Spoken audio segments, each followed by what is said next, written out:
Tide Talk Web is back. What's going on, Dad? Hey, roll tide, roll tide. Roll Tide. Hey, did you hear what DeBoer told Chris Lowe from On Three today? No, He told him, and I quote, "We got better players in the portal than we had, and we got them for a better price. And a lot of the guys we got were better than what left." you believe that? I mean, a lot of people got mad about what Ha Ha Clinton Dick said. He said that film don't lie. And if I mean, LSU was a great example. They put $1 million for an edge rusher out of Tennessee that had one sack all year, and he was a started all 12 games.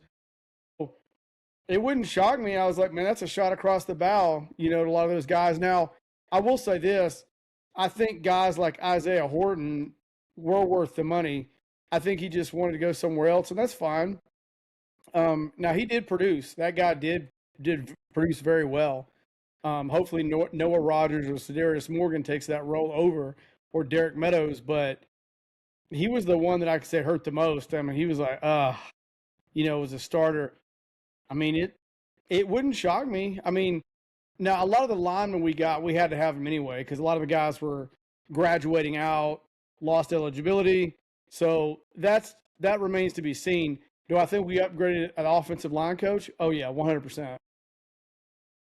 Yeah, definitely. The one thing that did bug me about DeBoer, and I've never heard of it at Alabama before or any other significant college, is name a starter on the line before you even have spring practice. Before the first spring practice, you name a starter that had never started before. I I still don't get that. That is so unusual, to say the least. Let competition decide who's going to be the starter, rather than just name a guy before you even start practice. And I wonder what the other linemen think about that. I Um, don't know that. I mean, if that was me, I would just work harder. But I feel like in the grand scheme of things, I mean, you don't have a lot of guys to go through. So if you're two deep or three deep, at this point, you know who's better. I mean, because I did a video on there's two different line rotations they've got, and if you're naming a starter like Racing Delgatti, uh, those other two defensive tackles, Taylor and some of those other guys, I think his name is Taylor. Um, you know who's better, and so some things remain to be seen, whether it be between Nick Brooks or Abdullah Sanders. We still think it's going to be Sanders, but certain guys that we just know, like Delgatti's probably got it, and that other defensive tackle probably got it because if they're already saying it now, they've seen enough day to day from those guys.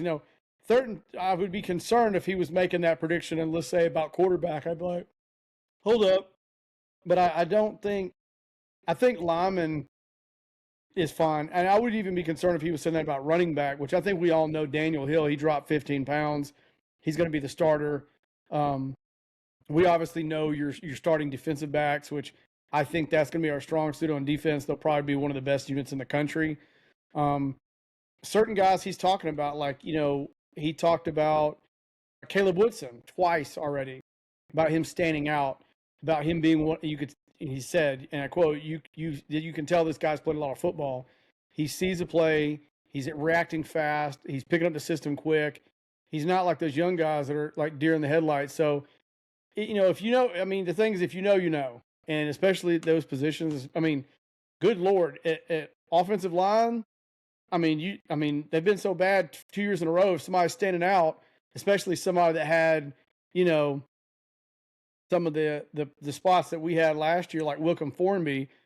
Well, heck, if you're 50% better than that, that's a huge standout and a huge upgrade. So I could see that.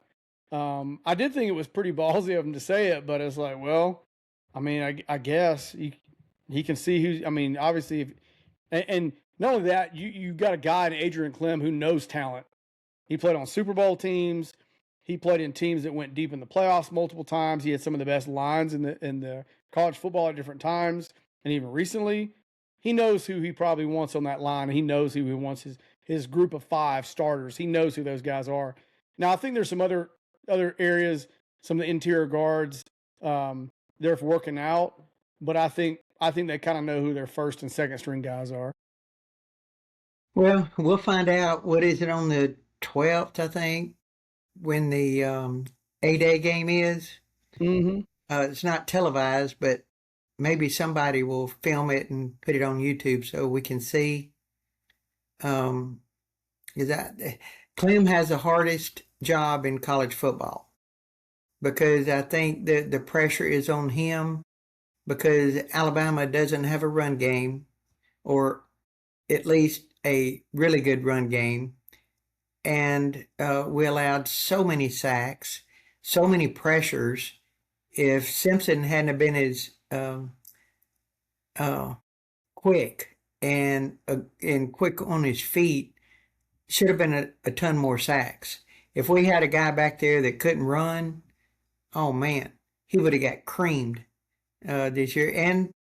And Simpson did get hurt this year, even though he was quick to get out of the pocket and outrun some linemen. He was just pressured so much. He had about a second and a half to throw the ball, and guys were in his face. So I think Clem knows all he's got to do is just turn on the film and Well, that watch. comes down to quarterback battle as well. Yeah. One, who's going to make better decisions, but can a guy move? And Austin Mack is a statue. He's like Carson Beck. If you don't have a decent offensive line or a run game to back him up, he may not be the best choice. You may have to go with the quicker guy, the shorter guy, just for his ability to escape and to kind of prolong plays. But like I said, I look for the offensive line to get somewhat better, because hell, you can't get any worse. You're 121 out of 135, like 134. Like it's got to get better to a certain degree, and they know that. Some guys that I've noticed have been really standing out so far in these first spring practices. The guy to USC, Devin Tompkins, they say like he's looking not world changing, but he's in contention for a defensive line spot, and they think that Umeozulu from South Carolina, that 6'6" kid that's 250, they got listed as linebacker. They say he can play a 3-down position. They've been saying a lot of good things about him.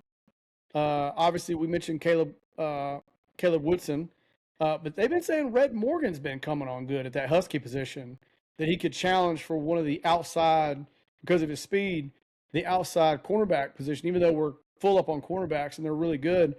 They really say that he's challenging those guys, that he could get a lot of playing time this year. Also, another name I didn't realize, Evan Taylor at safety. He's actually, if you're familiar with the old Steelers pro safety Hall of Fame guy, Ike Taylor, that's his son. They said he's really starting to click in on there, and so is Mincy as well. I thought that was kind of interesting to see those guys kind of coming along. I still think everything hinges on the offensive defensive line for this coming year. Everything. Yeah, I do too, because they were just so weak and missing for the last couple of years. As far as quarterback, I would probably tend to go old school. In other words, I know I've got a diamond in the rough, with the freshman coming, Russell, but I've got a guy that's older, mature, and been with me 4 years. He don't make mistakes when he does get in. Just to play it safe, just have the maturity, and the confidence of running out offense. I'd probably go old school and just go ahead with Mac, because Mac knows what I'm thinking, because he's been with me for 4 years. He knows the offense inside and out. 2 offenses, the one at Washington and the one here, and he was under Grubb while he was there too. So I would probably, out of just safety and being conservative, I'd go with Mac, but I would also give opportunities to play to Russell because I think he's that good. I would have packages for both, and I would even go into if we're struggling offensively to even run the ball. I may have packages where certain games, if Austin Mack can't get it together, like say he is the starter and is named the starter, and I think this battle will go all the way through summer ball. I really do. And if Mack edges him out, and we have games where he's just getting lit up, um, you may put him in and say, "Hey, let's see if we can get something going." Yeah, At halftime or whatever you got to do yeah, to try to keep yourself in the best position to win the game. Like I said, it's what you got to do, and that's an ongoing thing. But I mean, if Keelan Russell's playing, then he's got the confidence of the team and the coaches, and they'll see that going into the year as we get farther and farther um, into the year. Another thing I thought was very interesting is the how they were saying. I think it was Greg Byrne. I think made this statement. I'm going to look it up. I had it pulled up. Greg Byrne calls for the SEC championship game. Calls for the end of it. He said the ship has sailed. I have to say I agree with him. I saw that story on Saturdays Down South today. I really think that has to go with everything we saw last year and getting beat up. Even Georgia got beat up in the SEC championship game. I really think for us and our conference, we need to go back to what it was pre-1992 and do the math, let it figure itself out. Whoever wins, hey, you won. And whoever gets second runner-up, you got second runner-up. I think it's better for our conference, and they keep expanding the playoffs. And first it was 4, then it was 8, then it's 12. They're pushing for 16 and 24 at this point. It's too much. I think the conference championship for the SEC, I agree with Greg Byrne. I think the time has come to just end it and say we're not doing it no more. And we're just going to go back to the old math equations with some tweaks we used to have pre-1992. And that's what we're going with. yeah. I mean, if I was a coach, I would too. I don't want to play that extra game. I want to get ready for the playoffs. I want to give my guys some rest. I want to get my guys that have been hurt, plenty of rehab and get them ready for the playoffs. Because in the grand scheme of things, what's the SEC championship game? Just, like you said, pre-1992, let's go back to that. On our out of conference, don't play anybody that's any good. Look at Notre Dame. They have one tough game. So go ahead and pencil them in. They're in the playoffs already. They haven't even kicked off yet. And who knows who on that board, the playoff subcommittee. I think a few of those people are in the Epstein files somewhere, because there's no way that you get some deal like they got. If we're just top 12, we just automatically get in the playoffs. I'm going to call it now. Some of those people are probably in the Epstein files. Just kidding. Just kidding. But it is very suspect when you automatically just get in like that and you haven't joined a conference. And we've said this ad nauseum. And you play nobody, you play a bunch of nutsacks, and then think you should, we're just top 12. So if that's the case, then strength of schedule doesn't mean anything anymore. They won't play a tough game until they get in the playoffs. That's it. Yeah. And when they get in the playoffs, say they're ranked number 4, well, they're going to play number 12 or something. So, it's a skip, through the first round. They probably won't play a tough team until maybe the second round. I think they get beat in the first round. If you play a bunch of nobodies, how do you think you're going to be prepared for the playoffs? I mean, you're playing the best the country has to offer at that point. They would have got this last year. They would have got killed by Ohio State. They would have got destroyed by Miami. They would have gotten beat pretty handily by A&M. That's a fact. Yeah, let them play the SEC schedule one year and see how that works out for them. Well, not only that, for injuries and getting beat up, and they do have good rosters, don't get me wrong, but like I said, if you're not ever battle tested, it doesn't bode well as you go farther into the SEC schedule. Mm-hmm. So other teams see that too, and that's why they're not playing top-ranked teams. I mean, when Saban was at Alabama on the kickoff classic, the first game, he was playing top 10 teams. Mhm. And that's what fans wanted to see. Uh, we didn't have the playoffs that we do now, but I'd open up with Troy, in a kickoff classic. Hey, open up with UAB. Keep it in Alabama state. A&M. Why Mhm. not? Yeah. I want that W. And just like every team that's trying to battle to get in. So, yeah, all of the tough non-conference games, they're history. There Mhm. won't be any more. Yeah, there's no point in doing that now with the precedent the committee has set down.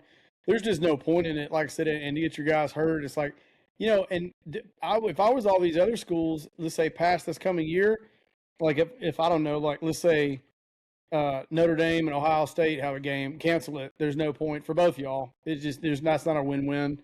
Like you Yeah. might as well just scrap that and move on. The times are Yep. different now. Fans did like that, but now fan bases rather have a better shot to get the playoffs than play that game because it doesn't mean anything. So you beat them in the season, it doesn't mean anything later. So it's just like, no big deal. I Mhm. mean, look at Ohio State. They got beat by what Indiana, still went to the playoffs, and it's like, who cares? Like, that doesn't mean anything anymore. Those days are different because of the playoffs that we have now and division brackets and all that. There's no point in having it, so we'll just have to see how it goes. But yeah, I don't know. I think Yeah. our toughest month. Roy Kramer was fantastic. He was the former SEC commissioner, and he's the one that came up with the SEC championship game. And it was fantastic.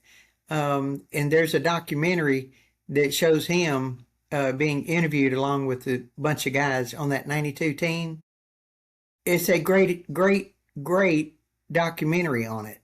For the time, it was wonderful for the SEC at the time. But times have changed. It's a different sport now. So it's kind of irrelevant. And the playoffs have done that, and it's just the way it is. And plus, the SEC's got way bigger. There's more money. That Big Ten, I mean, the Big Ten and the SEC there are only two conferences left in the country. That's it. That's all you've got, and you've got a bunch of wannabes. Everybody else, So it's like, well, so yeah, that's just what it's going to be. And like I said, that's going to be interesting seeing going forward. Um, Going forward, what are your predictions? And I know we're early in the spring ball and all that.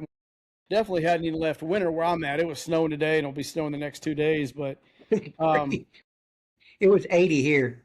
no. It was below freezing here, and it snowed all day. It'll be snowing all night and all tomorrow. But the thing is, as we look into this spring ball, and we mentioned a lot of guys, that Devin Tompkins, Steve Mzula, Red Morgan, Ivan Taylor, Mincy. Who are some guys that you think? Let's just go offensively that turn the corner this year. Now, quarterback, we don't know. It's still up in the air. It's whatever. Who are some guys you think that are gonna? And obviously Isaiah Crowell is hurt, so he's not even participating. But who are some guys that you think are going to step up? Like your predictions coming for the fall. Oh boy. Um, well, I'd love to mention somebody on the offensive line, but it's too early. We just got to wait. Well, safe Um, bet is Michael Carroll. He's a shoe in. He's going to be pretty good. So we'll give him a shout out. the running back Deere, um, I think he knows this year is put up or shut up. So I think the writing's on the wall for him. He probably knows that Hill is going to be the starter. So it's who's going to be his backup. So I saw some film of Deere in practice. Man, that guy was flying. I think it's make or break this year for him. So with him surrounded by that competition, hopefully it motivates him. I think he's going to have a really good year. That's my surprise pick. And the running back room is loaded. I mean, there's a lot of great guys in there. But I think, barring injury, and unless something unforeseen happens, I would think that Hill is going to start. Like you said, he's dropped pounds. His body's chiseled, looks like a Greek god. You know, he can squat, gosh, how many hundreds of pounds? Mm-hmm. 700, 800, whatever it was unreal. So with it, and I'm sure his speed has improved with the being lighter and stronger and faster. Um, yeah, he's playing for an NFL job this year, but it's who's the backup. So I'm gonna go out on a limb and say it's Deer. All right, I got some surprise picks for the year. I think I'll go ahead. I'm gonna call it. I think Keelan Russell starts. I think a lot of it's going to have to do with his legs and if his decision making gets better. But I think Keelan Russell starts at quarterback. I think Sedarius Morgan is one of the better receivers, and Noah Rogers coming in. I think those guys show up and show out, especially Sedarius Morgan. I think he's going to be a terror that people don't realize. I think that Latsier Brooks has a big year. I think Coleman Williams, which the wide receiver formerly known as Ryan Williams, I think he shows back up this year out of the sophomore slump. Everybody's had a sophomore slump at Bama. The big receivers all pretty much have. I think that I think you're right. I think the starting running back will most likely be Hill, barring injury. I'm going to go different. I think if Isaiah Crowell can get back and get healthy, I think he takes the number 2 slot. I think he can do that. And I think on defense, I think I think QB Reese comes out of nowhere and has a really good season at linebacker. Hmm. Yeah, well, Could be we need it. wrong. We need him. We need the linebackers. A But lot of young guys. I mean, we already know about Caleb Woodson. Everybody's talking about him. We know like that's why he's there. Um, and I think that defensive end that I can't say his name, Miyazula and Mimbabua. I think those guys. I think I think they anchor that other bandit position on the other side of Yanze Pierre, and I think they bring a little bit more get after the quarterback, a little bit more pressure than we had last year. I think they bring a little bit more spiciness, and if you can get a little bit more of that with that defensive backfield and a little bit better linebacker play, they'll be pretty intense. And like I said, and my other predictions, I think obviously Racing Delgado, I think he will be the starting center. Obviously Michael Carroll, and I think that I hope I'm not forgetting his name. We talked about him a lot last video, or I did. The Taylor kid at I think it was right defensive tackle. He took over for him his position. He'll start, and then that Strayhorn. I think Strayhorn finds a position on that line too, out of Michigan. Like I said, those are kind of my guys. I think they're going to show up and be like, whoa, And I do think that Red Morgan gets a lot more playing time in that backfield, even with everything going on. We know other guys like Dijon Lee are going to have monster years, but don't count out Red Morgan. I think he looks to have a good year too. well, Hollywood Williams, uh, I was um, I was reading something about him from last year. I think he led the nation in pass drops, He did. It and definitely has to see. he knows it. And then we had some spies at the scrimmage, and they said that he was absolutely killing it. Uh, Touchdown catches, runs after the catch, and our defensive backfield. I mean, those guys are really good, Yeah, they're and very good. and and Hollywood was tearing them up, and he didn't have any drops, 2 scrimmages. So um, he may be he may be the leader in that receiver room. We'll have to wait and see, of course, because I know there's a lot of competition. But based on the word from the spies at the scrimmages, Williams was outstanding.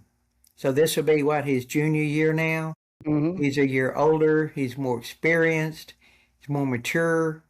I think he's got his head on right because he's been showing up in practices and then proving it in the scrimmages. So I think he'll have a really good year.